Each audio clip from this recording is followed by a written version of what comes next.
Morning. I'd like to call the Transportation and Infrastructure Committee of the House to order. Today we're conducting a hearing relating to delays and problems associated with TSA and Department of Homeland Security's transportation worker identification credentials. I'd like to welcome our witnesses. We have two panels here, I see. And we have quite a busy agenda on a number of fronts today, so we'll try to expedite this process and hearing as expeditiously as possible. So with that, the order of business will be opening statements by members, and then we'll turn to our witnesses. I'll start by beginning and with a brief opening statement. We're here today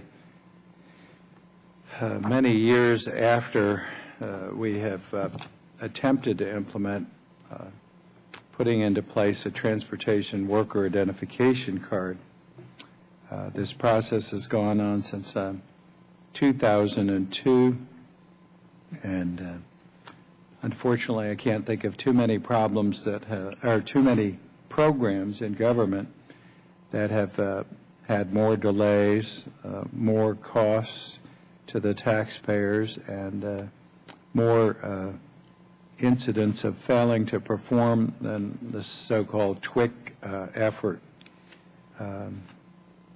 I'm most disappointed that we're here time after time. We've been promised in this hearing room and also in government reform that the program would put in place measures that would allow us to identify who's going in and out of our ports in a secure manner, and that we would have a card, identification card, for those workers that had a biometric capability, both fingerprint, iris, and that we would have readers that could read those cards. Now we're faced with cards having been issued, 2 million cards, and substantial cost to the federal government. It's estimated this whole program is going to cost $3.2 billion over 10 years. We still do not have a completion of the biometric requirements that were asked for years ago, promised to us in a number of hearings. We do have other agencies that help set those standards. However, even having those agencies before us and their commitment to, again, develop some acceptable standards, that has yet to be accomplished on the side of iris recognition biometric factors.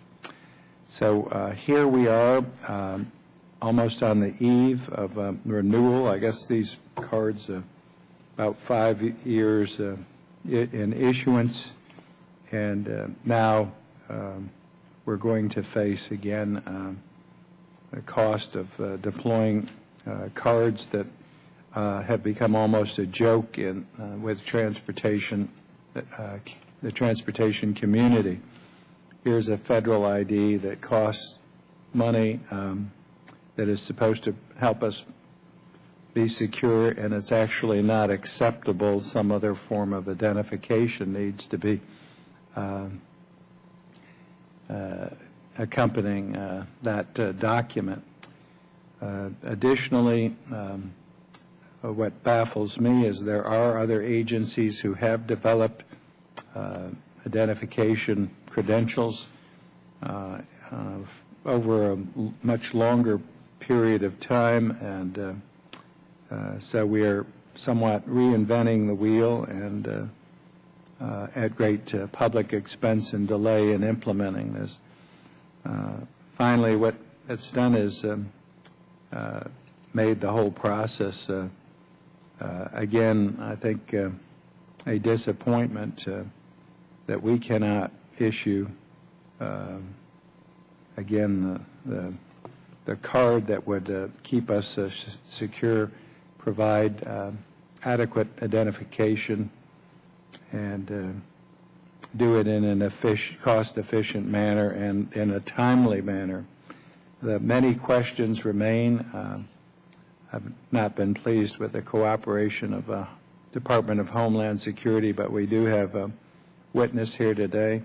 TSA continues to ignore the committee, and I will consult with my colleagues, if necessary, to subpoena witnesses from TSA to get their response, which I think this committee deserves.